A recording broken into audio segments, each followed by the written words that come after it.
Shibu academy में आप लोगों का स्वागत है। आज हम बताएंगे पार्ट 2 जो फ्यूचर कंटीन्यूअस टेंस का पार्ट 2 है। हमने पार्ट वन में पहचान और अफर्मेटिव सेंटेंस बता दिए थे। आज पार्ट 2 में हम बताएंगे नेगेटिव सेंटेंस क्या होते हैं और इंट्रोगेटिव सेंटेंस क्या होते हैं, यही सब बताएंगे आज। चलो हम यहीं से डायरेक्ट फॉलो करते हैं negative sentence.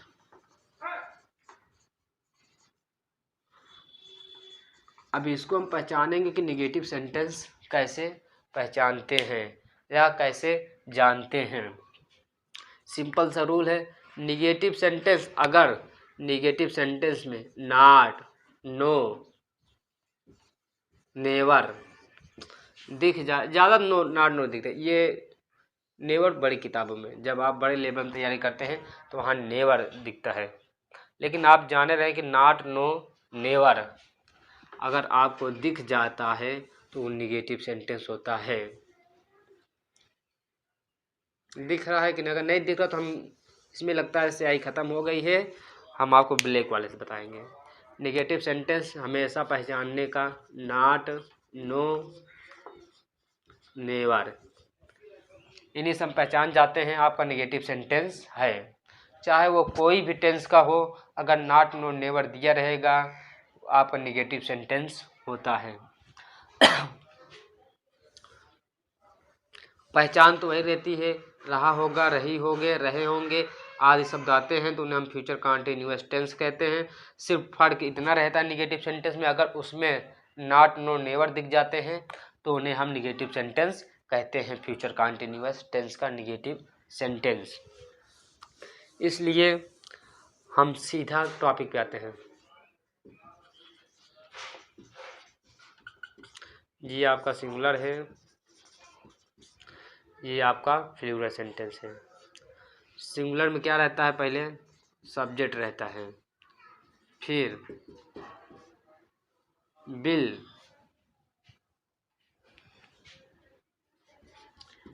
Not be verb का फर्स्ट फॉर्म के साथ अब क्या रहता है, ING प्लस ऑब्जेक्ट। ऐसे इसमें भी रहता है सब्जेक्ट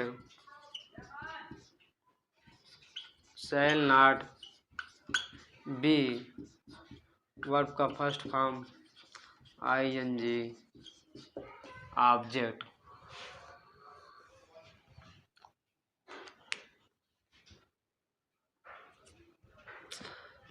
चाहे सिंगुलर सेंटेंस हो चाहे फ्लूरल सेंटेंस, इसमें सीधा पहचान फ्यूचर कंटीन्यूअस, चाहे वो सिंगुलर सेंटेंस हो चाहे फ्लूरल सेंटेंस हो। अगर इसमें क्या रहता है, IB के साथ हम शैल का यूज करते हैं, इसमें रहता है अदर सब्जेक्ट के साथ हम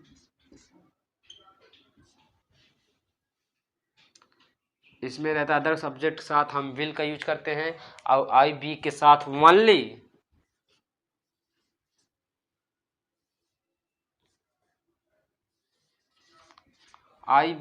ओनली हम शैल का यूज करते हैं।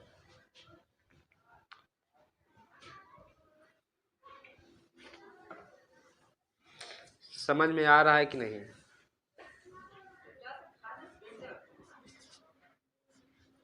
अब हम एग्जाम्पल बताते हैं।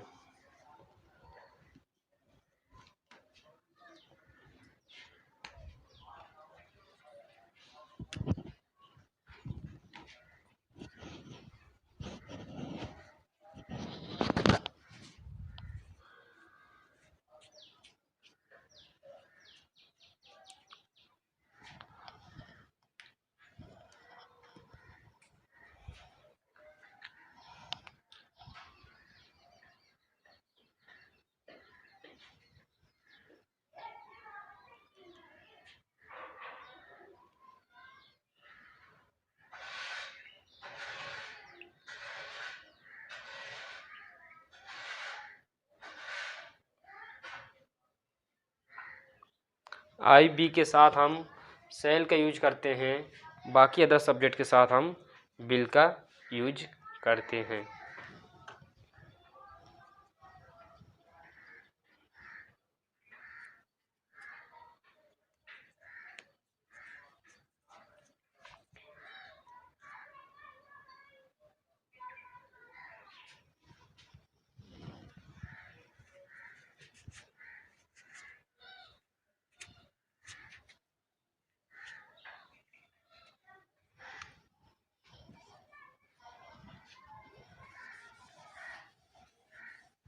अब एग्जाम्पल पहला देखो।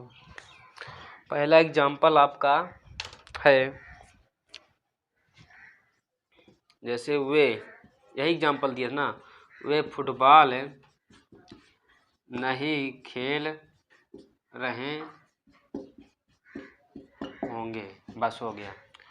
वे फुटबॉल नहीं खेल रहे होंगे। वो क्या कहते हैं इंग्लिश में? दे मीन्स होता है वे। अब इसमें सब्जेक्ट कौन सा है? दे। आई बी के साथ हम सेल का यूज करते हैं, अदर सब्जेक्ट के साथ हम विल। तो दे विल नॉट बी। क्या रहता है? They will not be. खेलना क्या कहते हैं? प्ले। हो जाता है प्लेइंग फुटबॉल।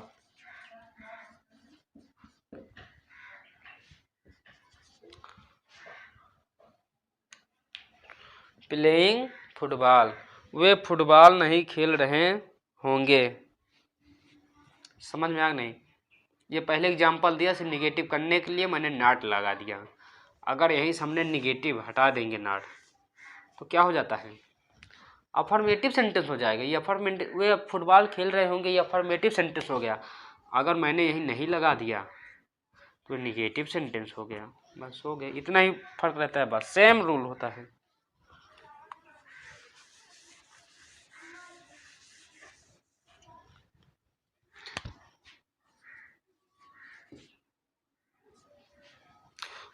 अब दूसरा, वे बाजार नहीं जा रहे होंगे। वे बाजार नहीं जा रहे होंगे। सब्जेक्ट कौन सा है? दे। फिर इसमें क्या आएगा? Will not. अदर सब्जेक्ट है ना। They will not be. Go माने जाना, वर्ब का फर्स्ट फॉर्म है। इसको हम बना देंगे गोइंग टू मार्केट। अब ये आपका हो जाएगा, सही हो जाएगा। अगर गो रहेगा तो गलत, गोइंग हो जाएगा। They will not be going to market. अब देखो सेल बता देता हूं। मैं दिल्ली नहीं जा रहा होगा। मैं दिल्ली नहीं जा रहा हूँ, जा रहे होगा। क्या एग्जाम्पल है? मैं दिल्ली नहीं जा रहा होगा। अब इसको, इसमें कौन सब्जेक्ट है? आई। आई मैंने सेल बी वाला नहीं बताना, इसमें क्या आ जाएगा? Subject I. आई बी के साथ क्या लगाते हैं हम? देखो, shall not. I shall not, subject हो गया सेल नॉट, बी वर्ब का first form go. Go verb का फर्स्ट फॉर्म है, आई एन जी लगा देते हैं इसमें। Going to Delhi. ये हो गया आपका निगेटिव सेंटेंस। मैं दिल्ली नहीं जा रहा हूँगा। सब्जेक्ट है आई, फिर सेल नॉट है। किसकी वजह से लगा? आई बी के साथ हम सेल नॉट यूज करते हैं। फिर आपका है बी, फिर वर्ब का फर्स्ट फॉर्म गो। अब उसी आई एन जी लगा देते हैं, going to Delhi.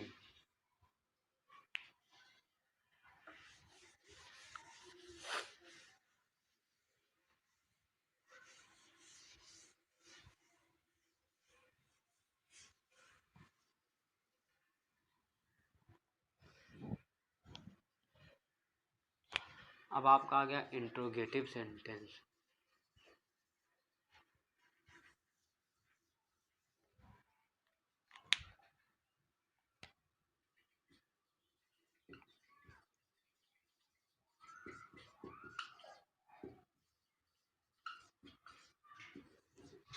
Interrogative sentence, interrogative sentence हम अगर आपको बता देंगे तो यहीं से आपका ये क्वेश्चन मतलब ये पार्ट समाप्त हो जाता है। और फिर उसके बाद आपका चलेगा फ्यूचर परफेक्ट टेंस के बारे में। इसमें फ्यूचर कंटिन्यूअस टेंस में चाहे नेगेटिव सेंटेंस हो, चाहे इंट्रोगेटिव सेंटेंस हो, चाहे अफर्मेटिव सेंटेंस हो, पहचान आपकी वही रहता है। जिस वाक्य अंत में रहा होगा रही होगा, सब्जेक्ट वही रहता है, हेल्पिंग वर्ब भी वही रहता है। सिर्फ इसमें यही अंतर रहता है, उसमें WH वाले शब्द आ जाते हैं, जैसे क्या, क्यों, कब, कैसे।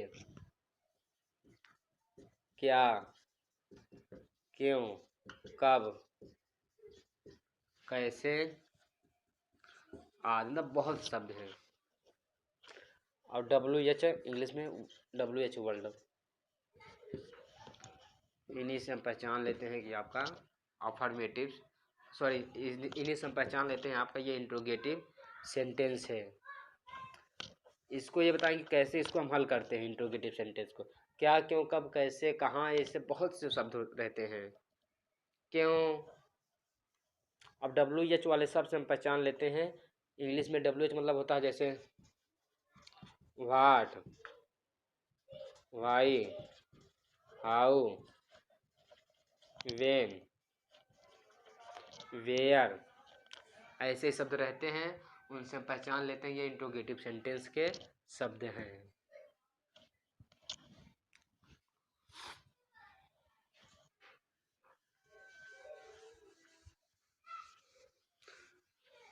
अब हम एग्जाम्पल बताते हैं आपको। क्या बताएंगे, पहले बता देते हैं रूल कैसे हल करते हैं आपका, चाहे वो सिंगुलर हो चाहे वो प्लूरल हो।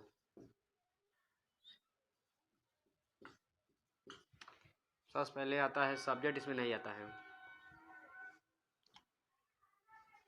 सबसे पहले आता है बिल, फिर आएगा सब्जेक्ट, फिर आएगा बी, फिर आपका वर्ब का फर्स्ट फॉर्म के साथ क्या रहता है, ING, फिर आपका रहता है ऑब्जेक्ट,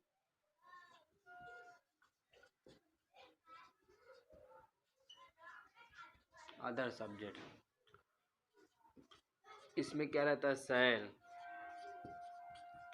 सब्जेक्ट बी, वर्ब का फर्स्ट फॉर्म के साथ ING plus object IB, only.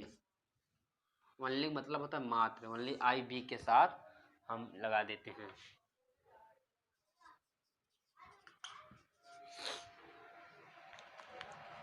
समझ में आया कि नहीं।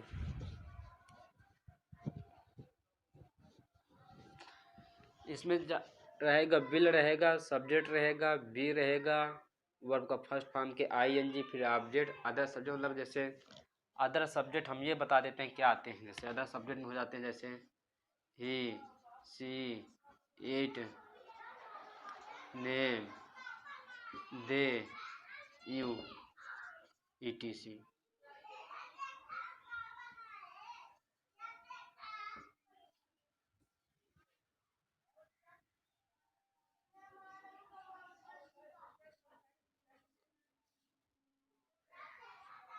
अदर सब्जेक्ट, ऐसे बहुत शब्द हैं, मतलब IB को छोड़ के जितने भी शब्द आएंगे करता सब वे अदर सब्जेक्ट में आते हैं। अब एग्जाम्पल इसका हम बताते हैं।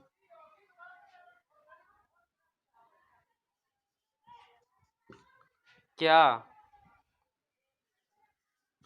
वह इस समय खाना बना रही होगी। पहला एग्जाम्पल है, क्या वह इस समय खाना बना रही होगी। यही एग्जाम्पल है। क्या वह इस समय खाना बना रही होगी। तो हमने पहचान बताया था किसी से, क्या से। क्या, क्यों, कब, कहाँ, कैसे, कहाँ, नहीं सब। तो क्या को अंग्रेजी में क्या कहते हैं, वाट। क्या को अंग्रेजी में क्या कहते हैं। इसमें थोड़े एक ध्यान और दें, अगर क्या, क्यों, कब, कैसे अगर शुरू में आता है तो उसको हम नहीं लिखते हैं, अगर जब वो बीच में आ जाता है तो उसको हम पहले लिखते हैं। अगर यहाँ बीच में रहेगा तो, जैसे वह इस समय क्या खाना बना रही होगी। वह, इसको हम मूल लेते हैं, सब्जेक्ट कौन सा हो गया, मतलब कि वह, क्वेश्चन क्या है, सॉरी, वह इस समय क्या खाना बना रही होगी। अगर क्या आपका बीच में आया है तो उसको हम पहले लिखते हैं। अगर क्या आपको स्टार्टिंग में, शुरू में ही आया है तो उसको हम नहीं लिखते हैं। इसको थोड़ा ध्यान दीजिएगा, बस यही से बच्चे गड़बड़ कर देते हैं। तो बिल, बिल सब्जेक्ट क्या है, वह बना रही होगी। अब यहाँ से ये भी ध्यान देंगे, वो लेडीज है मतलब वो लड़की है या लड़का। तो जब लड़का रहेगा तो ही, जब लड़की रहेगा तो she. Will she be, will she be, cook माने बनाना, उसी में हम आईएनजी जोड़ देंगे। Cooking at this time. क्या वह इस समय खाना बना रही होगी। तो सब्जेक्ट क्या आएगा, बिल, सब्जेक्ट क्या है, ही, यहाँ फीमेल का हो रहा है तो सी, बिल सब्जेक्ट, फिर बी, फिर वर्ब का फर्स्ट फॉर्म आईएनजी, मतलब एक कुक है उसी में मैंने आईएनजी जोड़ दिया, कुकिंग, फिर object at this time. This time माने इस समय। ये जो है आपका इस समय के लिए आया है।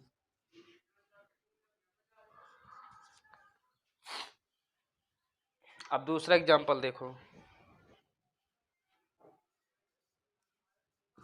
क्या श्याम पत्र लिख रहा होगा। क्या है, क्या श्याम पत्र लिख रहा होगा। क्या होगा, बिल श्याम, बिल श्याम भी, राइट माने होता है लिखना। इसको लेकिन हम, ये वर्ब का फर्स्ट फॉर्म है, ये वर्ब का फर्स्ट फॉर्म है, ये गलत हो जाएगी। इसको हम बनाएंगे राइटिंग, इसी में क्या जोड़ देते हैं, आई एन जी।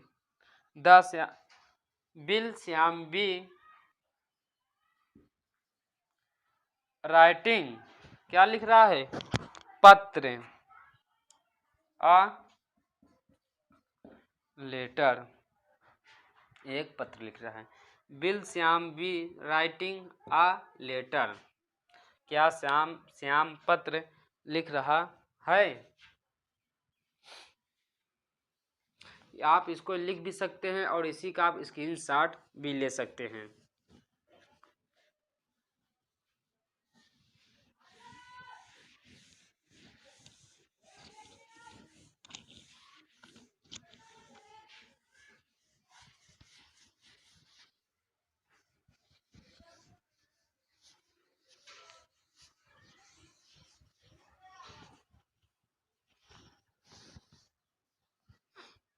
और लाइक शेयर कमेंट जरूर करें, प्लस अपने दोस्तों को बताएं। धन्यवाद।